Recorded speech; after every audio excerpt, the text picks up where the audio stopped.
Alors, donc on reprend le cours sur les matrices. Donc aujourd'hui, on va parler des opérations élémentaires sur une matrice pour calculer le rang.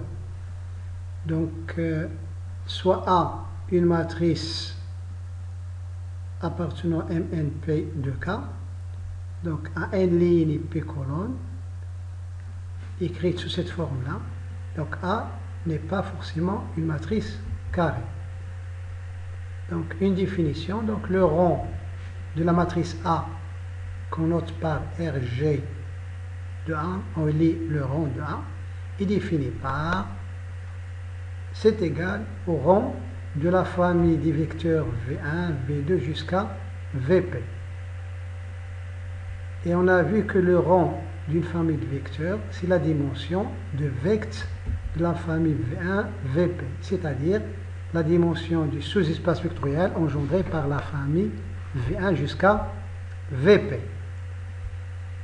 Et là, les Vj qui sont ici, avec Vj et le vecteur de Kn, dont les coordonnées sont les coefficients de la colonne Cg.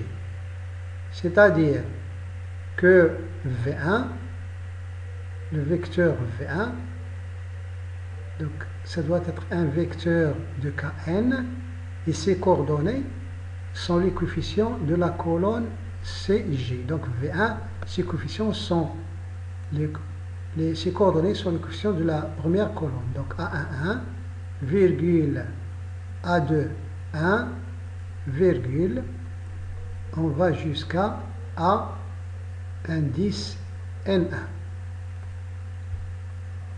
Donc là, faire la différence entre une colonne, une matrice colonne, et entre un vecteur de Kn. Là, on écrit avec des virgules, et là, on va de 1 jusqu'à n. Donc, on a n coordonnées. Donc, ça, il appartient à k à la puissance n, puisque les composantes qui sont ici sont des éléments de k. Et on a n coordonnées ici.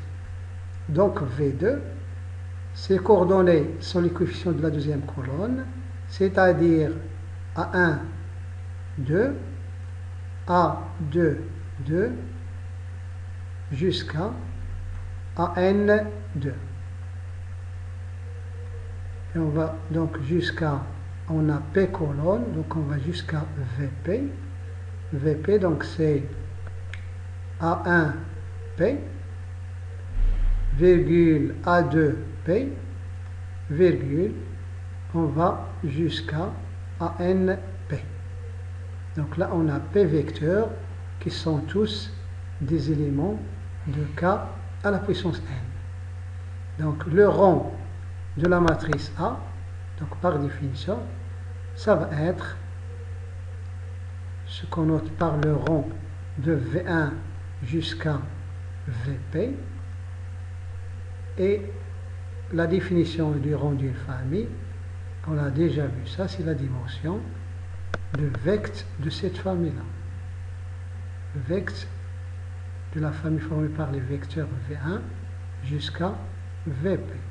Donc pour déterminer le rang d'une famille, il faut déterminer ce sous-espace et chercher sa dimension et en déduire le rang de cette famille-là. Et le rang de cette famille-là, donc c'est le rang de A.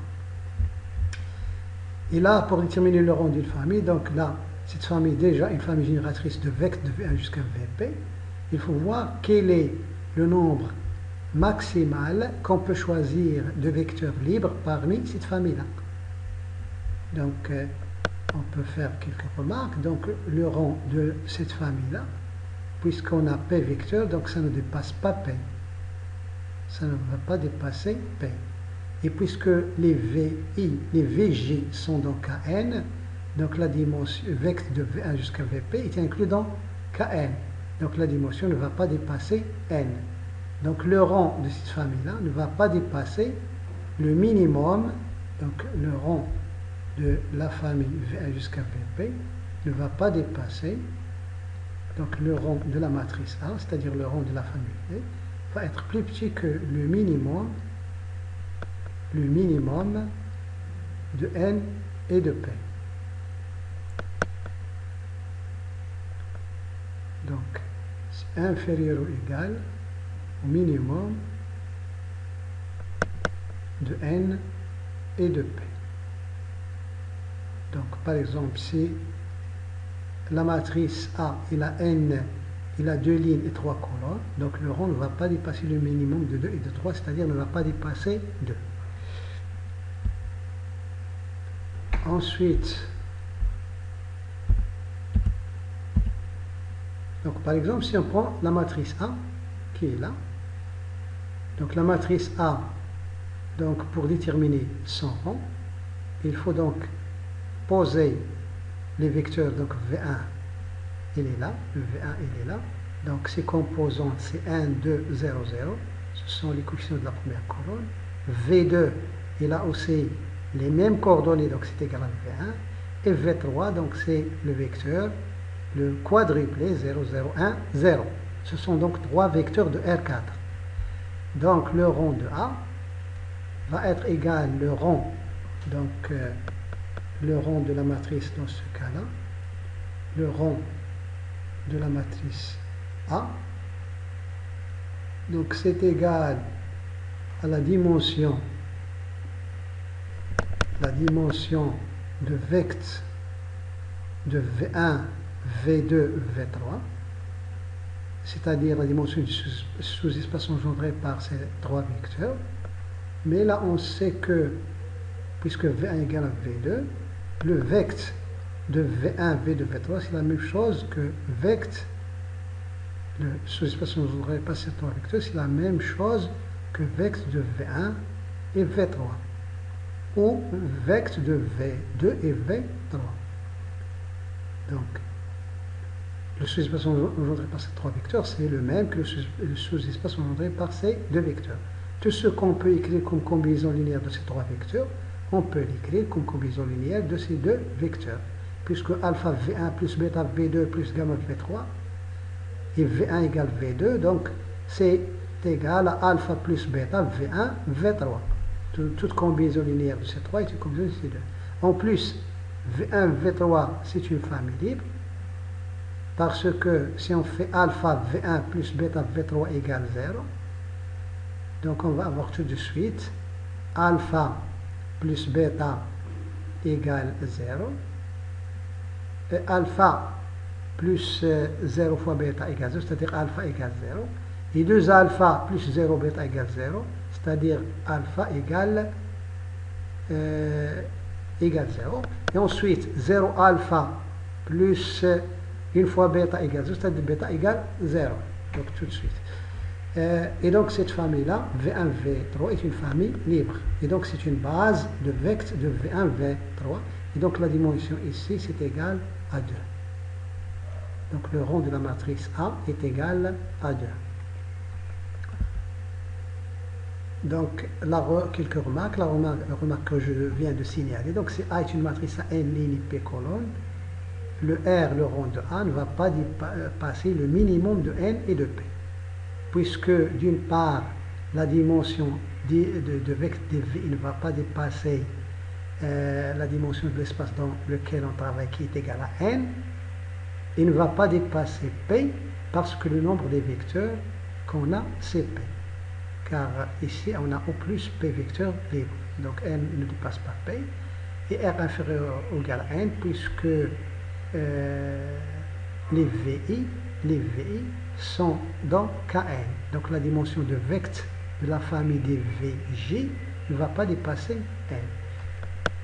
Donc ça c'est une première remarque. Deuxième remarque, si on prend f appartenant à L indice K de EF, c'est-à-dire l'ensemble des applications linéaires qui vont de E dans F, c'est B est une base de E et B' une base de F.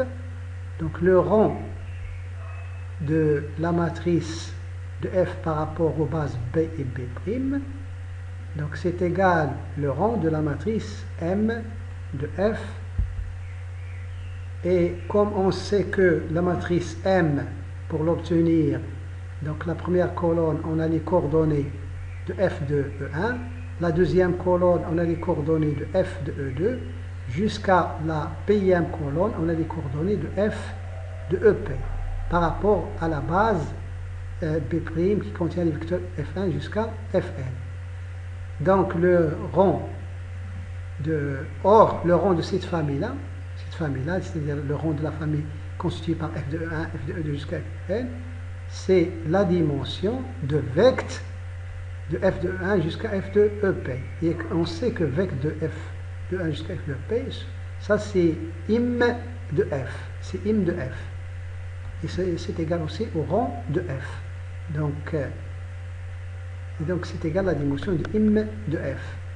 Donc en plus, le rang d'une famille de vecteurs ne dépend pas de la base dans laquelle on les écrit.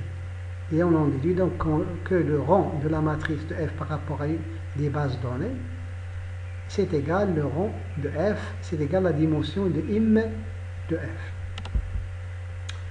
Donc on revient à l'application, on prend donc l'application F qui va de R3 dans R4, et là on fixe les bases canoniques, B la base canonique de R3, B' la base canonique de R4, et on prend la fonction f de x égale f de x, y, z, f d'un triplé, c'est le quadruplé qui est là, x plus y, virgule 2x plus y, virgule z, virgule 0.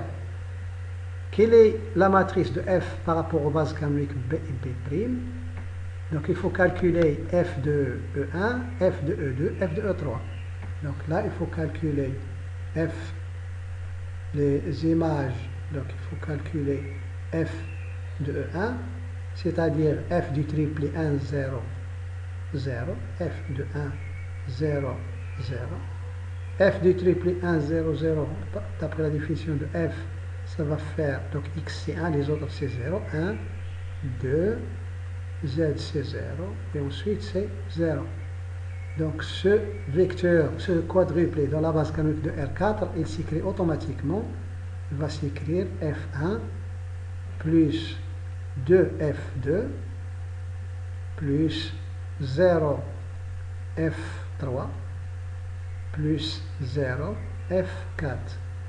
Avec F1 c'est le quadruplé 1, 0, 0, 0.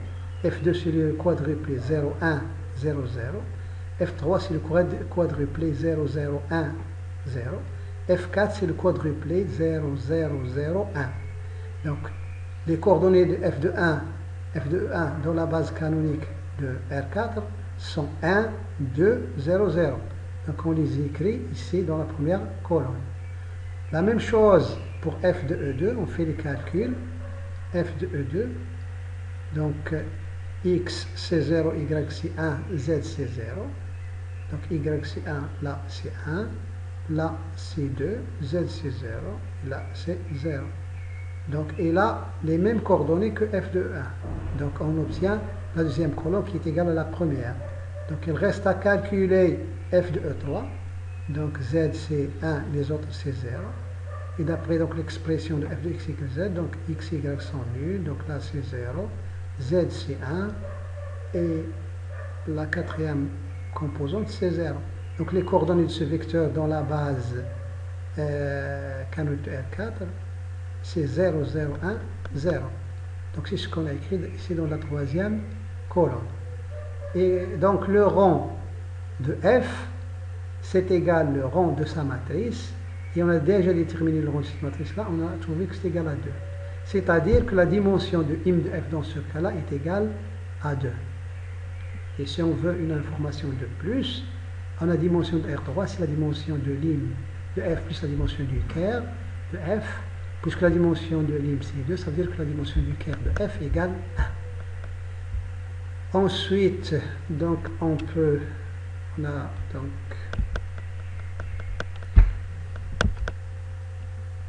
une définition, donc soit A un élément de MNP de K, c'est-à-dire une matrice à n ligne P colonne. On dit qu'on a fait des opérations élémentaires à A si, petit a, on transpose deux lignes, respectivement deux colonnes de A. Petit b, on ajoute à la ligne R la ligne S multipliée par un coefficient lambda appartenant à K. lorsque S est différent de R. Et troisième opération élémentaire, on multiplie l'une des lignes, respectivement l'une des colonnes de A, par un lambda non nul. Donc, ça c'est la définition de ce qu'on appelle des opérations élémentaires. Donc on a trois sortes d'opérations élémentaires. Soit on échange deux lignes ou bien deux colonnes entre elles, on échange leur place, c'est-à-dire leur coefficient, ou bien soit à une ligne on ajoute une autre ligne qui lui est différente lorsqu'on la multiplie par lambda, c'est-à-dire à la ligne LI, on la remplace par LI plus lambda LJ, avec I différent de J. Ce qui est vrai, ce qu'on fait pour les lignes, aussi on peut le faire pour les colonnes. Ou bien, on prend une ligne LI, on la remplace par lambda fois LI, avec lambda qui doit être différent de 0. Donc, ces types d'opérations élémentaires, ils vont servir à quoi? Donc, ils vont servir à la chose suivante. On a un théorème.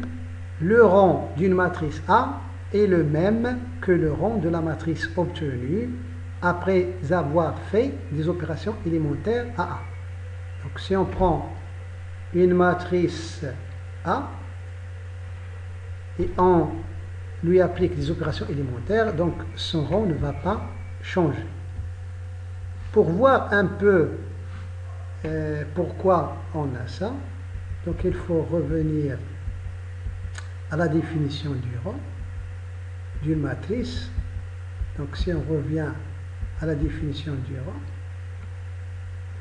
là on voit que le rang de A, c'est le rang d'une famille de vecteurs. Ces vecteurs sont ils ont pour coordonnées les colonnes de A. Si on échange ici la place de deux vecteurs, la dimension, le vecteur de V1 jusqu'à VP ne va pas changer. Donc là, on va voir un peu ce qui se passe sur les colonnes. Donc la dimension ne va pas changer. Si on place V1 ici, VP ici, le vecteur de V1, VP de la famille ne va pas changer. Donc la dimension ne va pas changer. Si on prend ici un vecteur et on le multiplie par lambda avec lambda non nul, le vecteur de V1 jusqu'à VP, c'est la même chose. Si on prend par exemple V1, on le multiplie par lambda avec lambda différent 0. Vecteur de V1 jusqu'à VP, c'est la même chose que vecteur de lambda V1, V2 jusqu'à VP. Tout ce qui s'écrit combinaison linéaire de V1 jusqu'à VP, on peut l'écrire comme combinaison linéaire de lambda V1 jusqu'à VP. Par exemple, si on a quelque chose de la forme alpha V1, on peut l'écrire sous la forme alpha sur lambda fois lambda V1, avec lambda différent de 0. On a dit que lambda doit être différent de 0. Et donc, toute combinaison linéaire de V1 jusqu'à VP est une combinaison linéaire de lambda V1 jusqu'à donc V2 jusqu'à VP. Si on prend V1, V jusqu'à VP, si on remplace cette famille-là par la famille V1 plus lambda V2, virgule V2 jusqu'à VP. Donc tout ce qui s'écrit combinaison linéaire de V1 jusqu'à VP, il s'écrit combinaison linéaire de V1 plus alpha V2, virgule V2 jusqu'à VP. Ça, c'est une raison sur les colonnes. Et puisque le rang de A, c'est la même chose que le rang de sa transposée, ce qu'on a dit pour les lignes, il est valable pour ce qu'on a dit pour les colonnes, il est valable pour les lignes. Donc, à quoi ça va nous servir ce théorème? Donc, ça va nous servir à la chose suivante. Donc, si on prend une matrice donc, A, si on prend une matrice A, donc on peut lui appliquer donc des opérations élémentaires. Donc, si on prend une matrice A, donc A avec une ligne et une colonne, donc là on a des 1, A1, A1, 2, jusqu'à A1, P. Là, on va avoir A2, 1, A2, 2, jusqu'à A2P. On descend jusqu'à AN1, AN2, et on va jusqu'à ANP. Si on prend une matrice A, donc pour calculer donc son rang, donc d'abord on suppose que A est différent de 0, parce que si A égale à 0, automatiquement le rang c'est 0. Donc A il est supposé différente de 0. Parce que le rang d'une matrice nulle c'est 0. Tous les coefficients sont nuls. Donc on n'a que des colonnes nulles. Donc la première opération qu'on va faire, donc par des opérations élémentaires, on peut échanger les lignes ou les colonnes pour avoir un terme non nul ici, dans ce coin-là. C'est par exemple ce coin-là est déjà nul, c'est par exemple le A1 égale 0. On va voir est-ce que le A de 1 est différent de 0. Si oui, on va mettre cette ligne ici au début et la première ligne on va la mettre en deuxième position. Donc de toute façon on va choisir ici un coefficient qui est non nul pour échanger cette ligne avec les autres. Si tous les coefficients qui sont ici par exemple sont nuls, on va regarder ici les coefficients qui sont ici sur cette ligne. S'il y en a un qui est non nul, donc on échange cette colonne-là avec une autre colonne pour avoir ici un coefficient non nul. Si par exemple tous les coefficients qui sont ici sont nuls et tous les coefficients qui sont ici sont nuls, on va regarder ailleurs. Puisque la matrice est différente de 0, forcément ici à l'intérieur, il y a un coefficient AI0, JI0, ici à l'intérieur, qui est sur la ligne I0 et qui se trouve à la colonne J0. Donc forcément, on a un coefficient AI0, J0, qui est différent de 0, puisque la matrice est supposée différente de 0. Donc pour ramener ce coefficient ici, on échange donc la colonne C1, on va changer sa place avec la colonne CJ0. Donc ce coefficient, on va le ramener ici.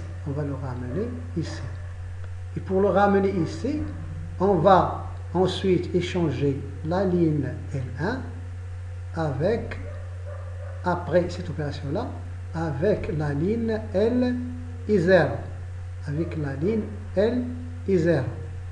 Donc la matrice A, le rang de A, va être égal au rang de la matrice B. Avec B, c'est la matrice qu'on obtient après ces deux opérations-là. Avec ces deux opérations-là, là on va avoir AI0, J0, et là les autres coefficients. Donc on peut toujours, en échangeant la place des lignes et des colonnes, avoir ici un coefficient non nul. Ici un coefficient non nul, différent de 0. Donc ça, c'est en ce qui concerne cette étape-là. Donc on ramène un terme non nul A, de A en position 1, 1, et en multipliant, ensuite on multiplie par 1 sur A. Donc cette matrice-là, donc son rang. Donc ça c'est la deuxième chose. Deuxième chose,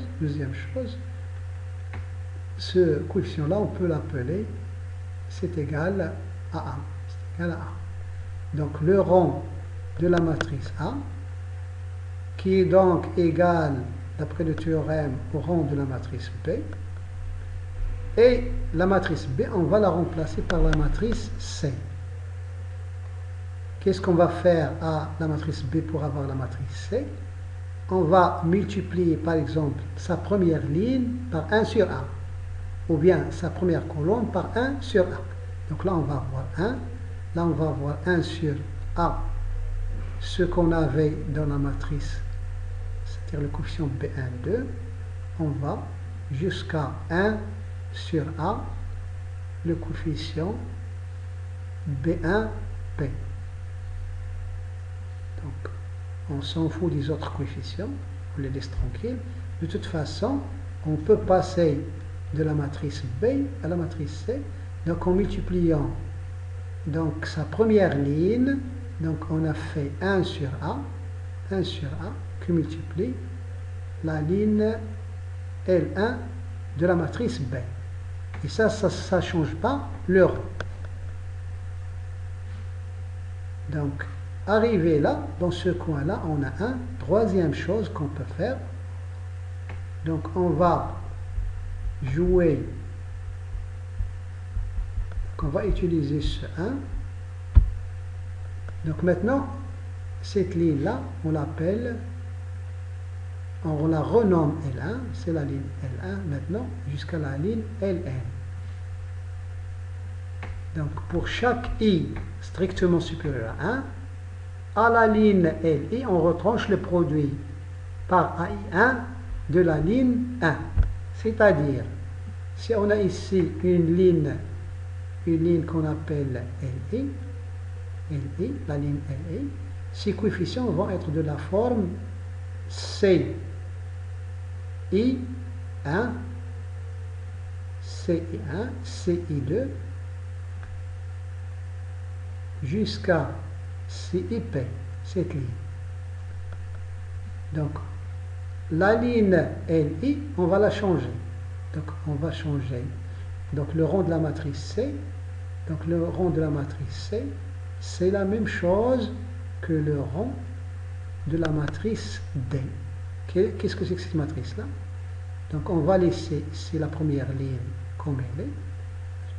Et là, à la ligne Li, on va faire Li moins CI1, c'est-à-dire là, on va avoir 0.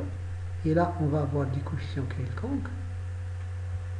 C'est-à-dire la ligne Li, on va lui retrancher moins CI1 fois la ligne L1.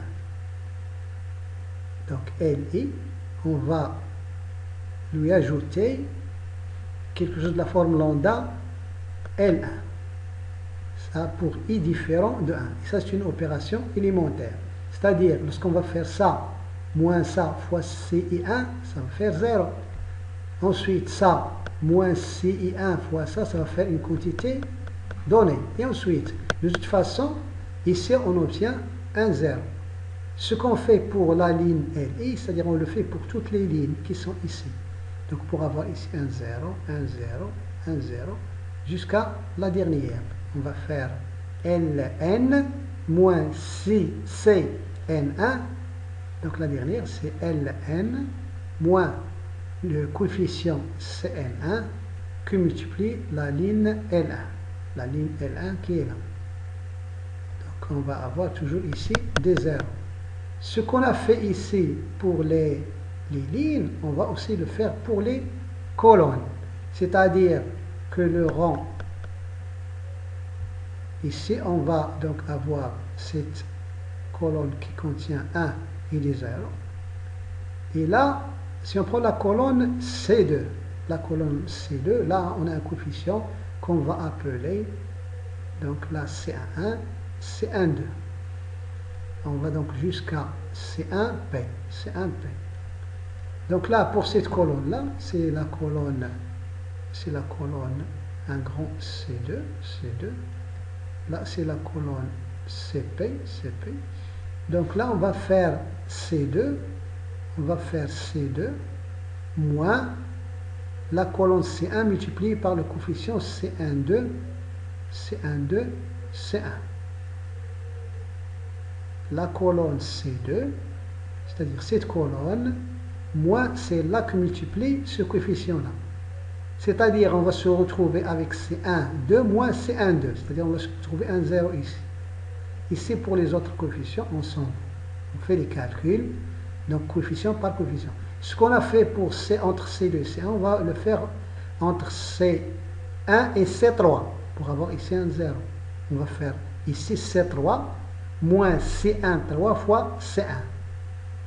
Donc, on fait la même opération ici partout. On va avoir des 0 ailleurs, ici, et des 0 ici. Sauf Ici, on va avoir 1. Donc, en faisant ces opérations élémentaires, donc, on va se trouver avec une matrice qui a cette forme-là.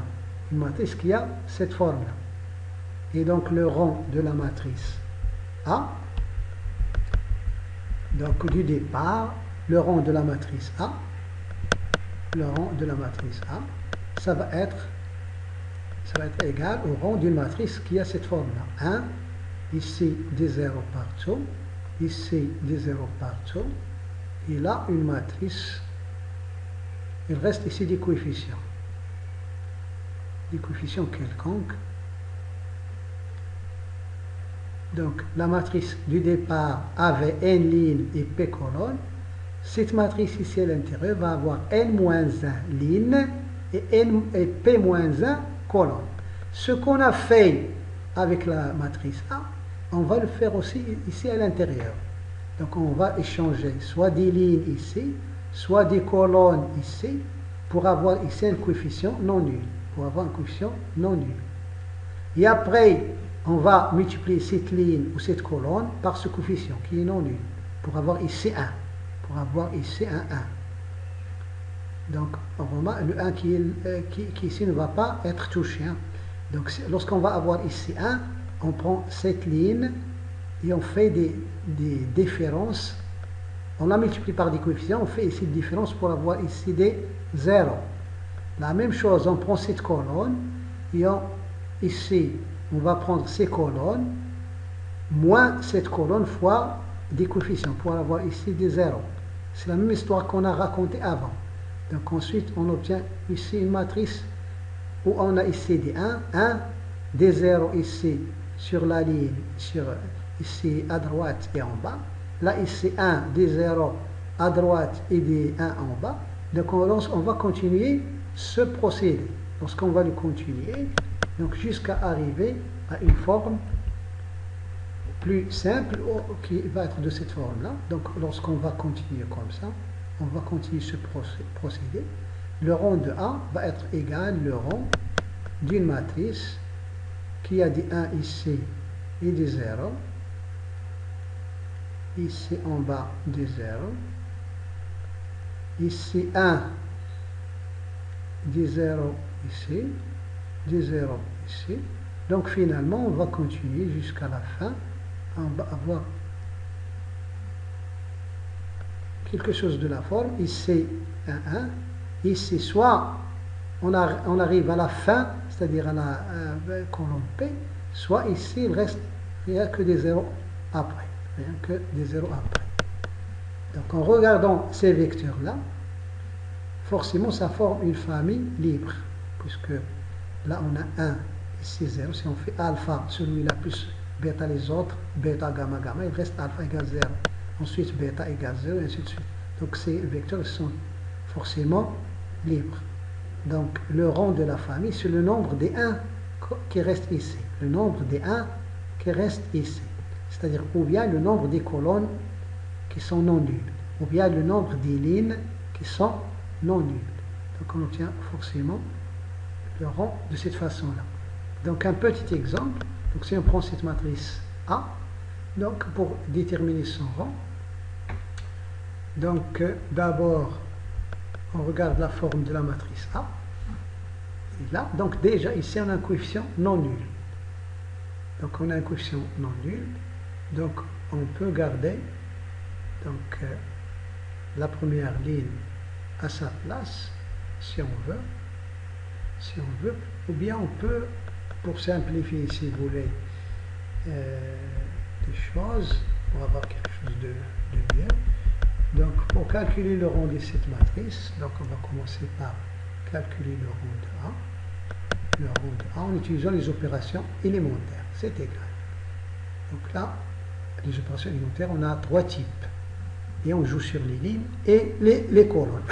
Donc ici, si on regarde la première colonne, donc on voit un 4 partout, un 4. Donc si on multiplie la première colonne par 1 sur 4, donc on va faire 1 sur 4, la colonne c'est 1. Donc le rang ne va pas changer. Donc le rang de A, c'est la même chose que le rang de la matrice qui contient ici 1, moins 1, moins 1.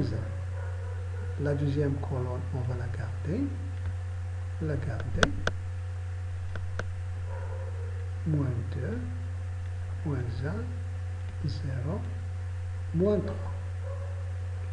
Donc ici, on a ce coefficient-là qui est non nul. Donc on laisse le 1 qui est là. Donc le rond de cette matrice-là, c'est la même chose que le rond de la matrice suivante. Donc là, on va utiliser cette ligne pour faire apparaître des zéros en bas. Donc là, on a 1, il suffit de faire L2 moins L1. Donc, on garde celle-là.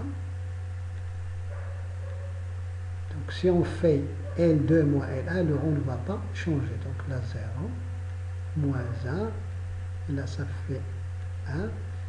Ensuite, troisième ligne, on va utiliser la première ligne pour faire apparaître un 0 ici. Là, on a moins 1 et là, on a 1. Il suffit de faire cette ligne moins 1 fois celle-là. C'est-à-dire cette ligne plus celle-là. Ça va faire un 0, moins 1 plus 1. Là, ça va faire m plus 2. Là, ça va faire 0 plus moins 2, donc ça fait moins 2. La même chose, on va faire la ligne 4 plus la ligne 1. Donc à la ligne 4, on va ajouter 1 fois L1. Donc ça va faire un 0. Donc là, ça va faire un 5. Là, ça va faire moins 5. Et donc le rond ne va pas changer. Ensuite, ça, c'est égal, le rond. Donc, la première colonne, donc, on est arrivé à ce qu'on veut. On a 1 et en bas des 0. Là, on va faire des 0, apparaître des 0 ici. Là, on a 2. Donc, à cette colonne-là, on va ajouter celle-là multipliée par moins 2. C'est-à-dire, cette colonne, moins 2 fois celle-là. Donc, 2 moins 2, ça fait 0. Moins 1, moins 2 fois 0, ça fait moins 1. M plus 2, moins 2 fois 0, ça reste M plus 2. Et 5, moins 2 fois 0, ça reste 5. Ensuite, là, cette colonne, on a ici moins 2. Donc, on va faire cette colonne moins 2 fois celle-là. Moins 2, ça fait plus 2. Donc, c'est-à-dire cette colonne plus 2 fois celle-là, tout simplement. Donc, moins 2 plus 2, ça va faire 0. 1 plus 2 fois 0, ça fait 1. Moins 2 ne va pas changer lorsqu'on y ajoute 0. Moins 5 ne va pas changer. Donc on arrive à cette matrice. Et ça, donc le rond, c'est égal. Le rond. Dans cette matrice-là, donc on voit qu'il est très il est plus joli que la première, elle est plus simple. Donc on a 1, des 0 ici, 0 ici. Et ici à l'intérieur, on a des coefficients quelconques. Donc on va jouer sur cette matrice-là à l'intérieur. Donc là, ici, on a déjà un coefficient non nul. Si on avait par exemple 0 ici, on prend cette ligne-là, on la met en troisième position, et la troisième, on va la mettre en première. Là, on ne peut pas travailler avec celle-là, puisque là, on a 1 plus 2, on ne connaît pas sa valeur, donc il faut discuter. Donc on va échanger, on peut échanger cette ligne avec celle-là. Ou bien on peut échanger cette colonne avec cette colonne-là, pour avoir ici 1. Donc c'est à nous de voir. Donc là, le coefficient 1 c'est plus joli. Donc on va mettre ici 0, 1, moins 2, moins 5. Ça c'est une opération élémentaire. On échange la colonne, la deuxième colonne avec la troisième. Et là on va écrire 0, moins 1, m plus 2. Donc ça c'est valable. On n'a pas de problème. C'est une opération élémentaire. Ça c'est égal. C'est égal le rond de la matrice suivante. Donc la colonne ici ne va pas changer. On ne va pas la toucher. Et la ligne ici, on ne va pas la toucher. Maintenant, on a ici 1. Donc pour faire apparaître des 0 ici, 0 en bas et 0 ici, donc on travaille avec cette colonne ou cette ligne. Commençons par faire apparaître 0 ici. Donc là, on a moins 1. Donc il suffit de faire cette colonne plus celle-là. Donc, si on fait la colonne 3, on lui ajoute la colonne 2. 1 plus moins 1, ça fait 1, 0. M plus 2 plus moins 2, ça fait M. Moins 5 plus 5, ça va faire 1, 0. Et là, on va avoir ici 1. Ici, moins 2. Ici, moins 5.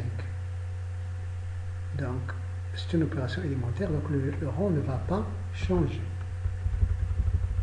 Arrivé là, on peut faire d'autres opérations élémentaires. On peut écrire ici, c'est le rond de la matrice.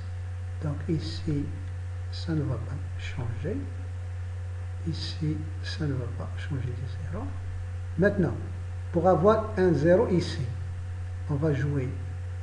On va prendre cette ligne avec celle-là. Donc cette ligne, on va lui ajouter 2 fois celle-là. Pour avoir ici moins 2, et là, on va avoir 2. Donc cette ligne, on va laisser tranquille. On va faire la troisième ligne plus 2 fois la première. Ça va faire moins 2 plus 2, ça va faire 0. M plus 2 fois 0, on va avoir M. Et là, moins 5, et là on a 1. Donc pour avoir un 0, il faut faire moins 5 plus 5 fois 1. Donc la quatrième plus 5 fois la deuxième. Et 0 plus 5 fois 0, ça fait 0. Et donc on est arrivé. Là, on a dit 1 et dit 0 à droite et en bas. 1 dit 0 à droite et en bas. Il reste ce bloc. Il reste ce bloc. Dans ce bloc, il faut maintenant discuter. Si M est différent de 0, si M est différent de 0, si M est différent de 0, on va multiplier cette ligne ou bien cette colonne par 1 sur M. Ça, c'est une opération élémentaire. Le rond ne va pas changer. Donc, le rond de 1, c'est égal le rond de la matrice qui contient 1, des 0, 0, 1, 0, 0, 0, 0, 1, 0. Donc là, on multiplie la deuxième ligne par 1 sur M. C'est un coefficient non nul. Et donc, on a le droit de faire cette opération élémentaire. Pour avoir ici 0, 0, M sur M, c'est 1. Ou bien on multiplie la troisième colonne par 1 sur M. Là, on voit que ces trois vecteurs-là, ça forme une famille libre, forcément. C'est-à-dire le nombre des 1 qui sont ici, il y en a 3. Ou bien le nombre des colonnes ici qui sont non nulles, il y en a 3. Ou bien le nombre des lignes qui sont ici, il y en a 3. Cette quatrième, il est nul. Donc le rond ici, c'est égal à 3. Donc le rond de la matrice, c'est 3. Ensuite, si M égale 0, le rond de la matrice A, ça va être égal à 2. Puisqu'on va avoir 0, 1, du 0, et là, cette colonne, elle est nulle. Donc là, le nombre des 1, c'est 2. Le nombre des colonnes non nulles, c'est 2. Le nombre des lignes non nulles, c'est 2. Donc, le rond, c'est 2. Donc, on raisonne comme on veut. Donc, on obtient finalement le rond de la matrice A. Donc, arrivé là, donc là, si on veut suivre la démarche qui est écrite là, donc on peut faire comme ça, ou bien comme ce que je viens de faire. De toute façon, il faut faire des opérations élémentaires correctes. Donc, si M différent de 0, le rond c'est 3. Si M égale 0, le rond c'est 2. Donc maintenant, on va voir une méthode pour calculer l'inverse d'une matrice en utilisant des transformations élémentaires sur une matrice A. Donc, soit A, une matrice appartenant donc à Mn de K, une matrice carrée. Donc, pour calculer l'inverse d'une matrice, il faut que la matrice soit carrée. Mais pour déterminer le rond, on n'est pas obligé. On calcule le rond d'une matrice quelconque. Donc, soit A, une matrice carrée donc par N, donc les coefficients sont de cette forme-là. Donc, la méthode pour calculer l'inverse de A consiste à appliquer des transformations élémentaires uniquement sur les lignes de la matrice A. Et on fait en parallèle la même chose aux lignes de la matrice IN. Lorsqu'on arrive à transformer A sous forme de la matrice IN, on obtient l'inverse A-1 après avoir appliqué ces mêmes transformations à IN. Donc pour expliquer ça, on va le voir sur un exemple. Donc si on veut déterminer l'inverse de cette matrice, la matrice A qui est devant nous. Donc pour déterminer son inverse, donc on écrit la matrice A. Donc c'est 2, 0, 2, 4, 1, 2, 3, 1, moins 1. Cette matrice, c'est la matrice A. Juste à côté, on écrit IN. La matrice identité d'ordre 3, c'est la matrice 1, 0, 0, 0, 1, 0, 0, 0, 1. Donc on va faire des opérations élémentaires à A pour faire apparaître 1 ici, 0 ici, 0 à droite, 1, 0 à droite, des 0 en bas, 1 ici. Les mêmes opérations élémentaires qu'on va faire sur A, uniquement sur les lignes. On va les faire pour la matrice E3. Si on arrive à faire ça, la matrice qu'on va obtenir ici, ça va être la matrice A-1. Ça va être la matrice A-1. Et ça, tout simplement, ça vient de la méthode de Gauss. Ce qu'on fait pour la méthode de Gauss, donc avant, donc on travaille sur les lignes, sur les équations. On fait des opérations élémentaires jusqu'à avoir x, y, z que multiplie E3 à gauche. Et à droite, c'est la matrice A-1 fois U, V, W. Donc on peut faire une petite explication. Donc pour l'instant, donc on a la matrice A ici, à gauche, et E3, la matrice identité à droite. Donc on commence par faire donc là, E3 moins L1. Donc là, si on fait L3, cette ligne moins celle-là. Là, on a déjà un 0. Donc là, on a 2, 4, 3. Là, on a 0, 1, 1. Pour avoir aussi un 0 ici, on va faire L3 moins L1. Donc ça va faire 0. Ça va faire moins 2. Là, ça va faire moins 4.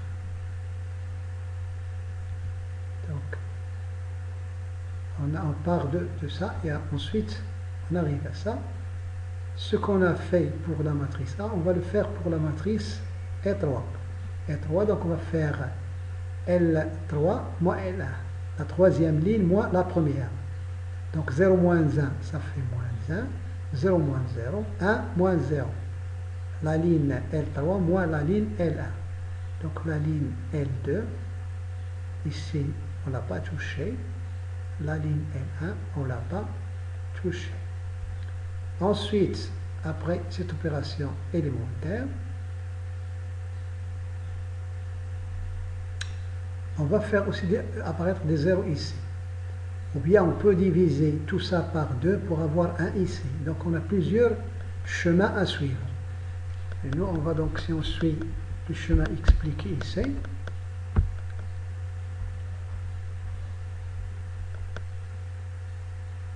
donc là, j'ai dit que, donc là, on a 2, 0, 0. Là, on va faire L3 plus 2 fois. Donc là, on a, ça c'est L2. Pour avoir un 0 ici, on va faire cette ligne plus 2 fois celle-là. Donc on va garder la ligne. Là, c'est 1, 0, 0.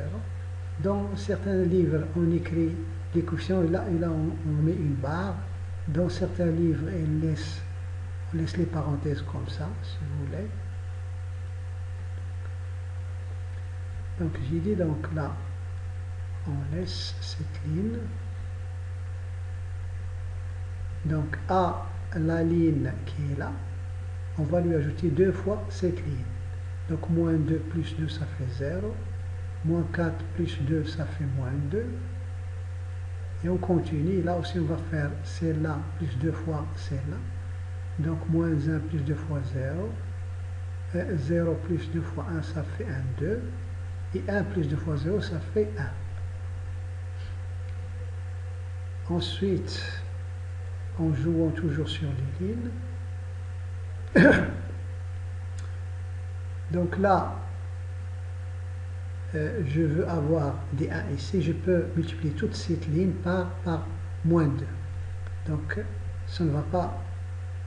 Donc, c'est une opération élémentaire sur les lignes. Donc, je vais avoir ici 1. Et là, je divise toute cette ligne par moins 2. Là, je vais voir 1 demi. Là, 1 moins 1. Et là, 1 moins 1 demi.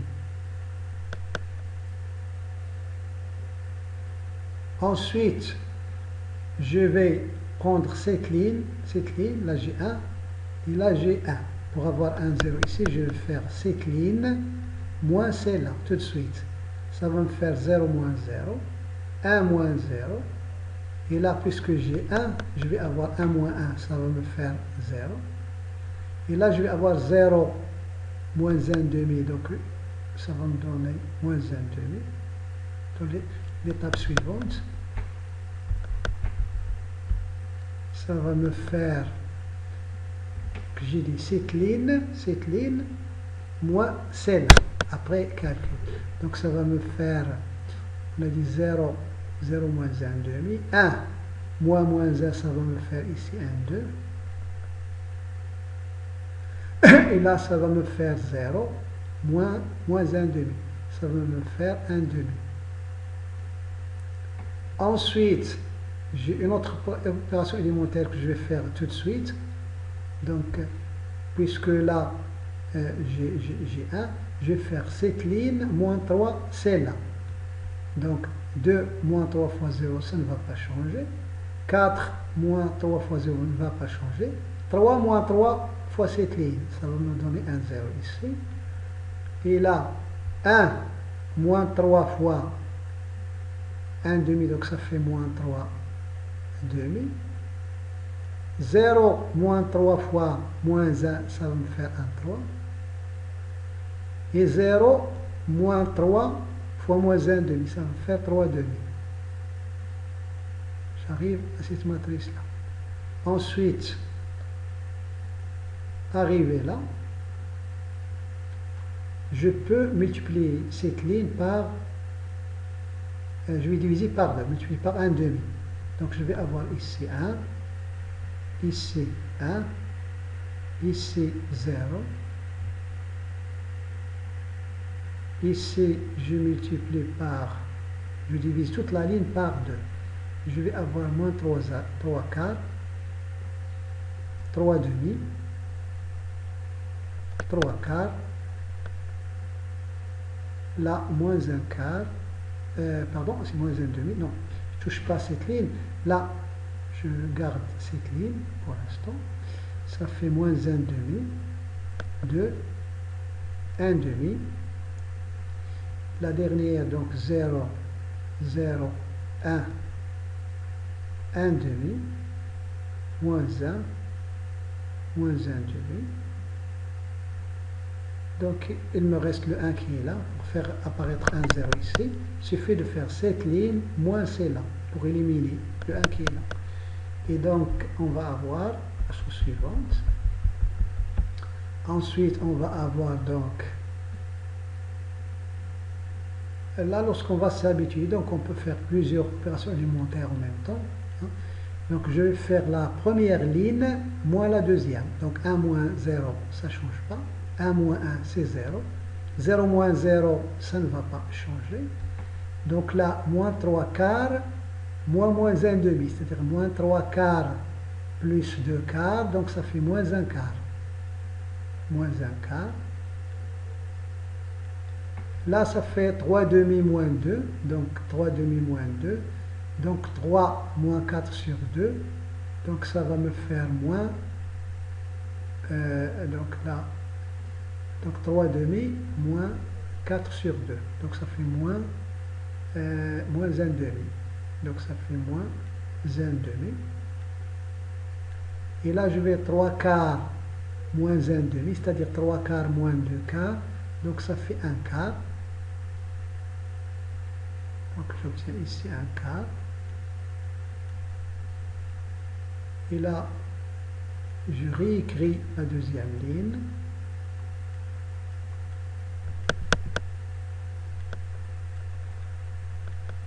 Là, 1, 0, 0, 1. Et là, vous voyez qu'on a travaillé uniquement sur les lignes. On ne touche pas aux colonnes.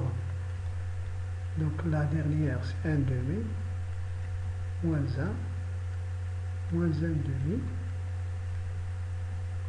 Donc après ces opérations élémentaires, là, on voit qu'on arrive à la matrice E3. Et la matrice qu'on obtient ici, ça va être exactement la matrice A-1. C'est la matrice A-1. Donc si nos calculs sont justes, ça c'est exactement la matrice A-1. Donc on compare avec ce qu'on a ici. Donc on a commis des erreurs de calcul quelque part. Donc on a commis des erreurs de calcul quelque part. Qu'importe, de toute façon la méthode, donc il faut revoir ces calculs. Donc ça c'est pour déterminer l'inverse. Donc essayons d'inverser la matrice B qui est là. La matrice B qui est là, donc on a alors l'écrit B ici, la matrice E3 ici. Qu'est-ce que ça va donner? Par les opérations élémentaires, donc là on a déjà un coefficient nul. Là on a un 0, on va faire apparaître un 0 ici. Donc on va faire cette ligne moins celle-là. Donc on va faire L3 moins L1. Ça donne cette matrice. Ce qu'on a fait pour A, on le fait pour E3. On fait cette ligne moins, on a fait 0, 0, 1 moins 1, 0, 0 qui donne cette ligne. Donc là on a des 0. Ensuite, on va faire apparaître un 0 ici. Donc on peut d'abord, si vous voulez, diviser cette ligne par 2 pour avoir 1 ici, c'est plus simple. Ou bien on peut faire L3 plus 2 fois L2. Donc on a plusieurs choix. Donc là, si on revient ici, puisque là on a un 1, on peut faire cette ligne plus 2 fois celle-là pour avoir un 0 tout de suite. C'est plus simple. Donc L3 plus 2 fois L2. Donc on a 2, des 0 en bas. On a 1, des 0 en bas. Et là on a 1, on a des 0. Donc là, ici on trouve une ligne ici, qui est nulle. Donc forcément la matrice B ne va pas être une matrice inversée. Ce n'est pas une matrice inversée. Donc on ne pourra jamais avoir 1 ici, puisque là on a un 0. On ne peut pas avoir 1 et des 0 ici. Donc la matrice n'est pas inversée, bien on arrête. Donc c'est tout pour aujourd'hui. Donc merci.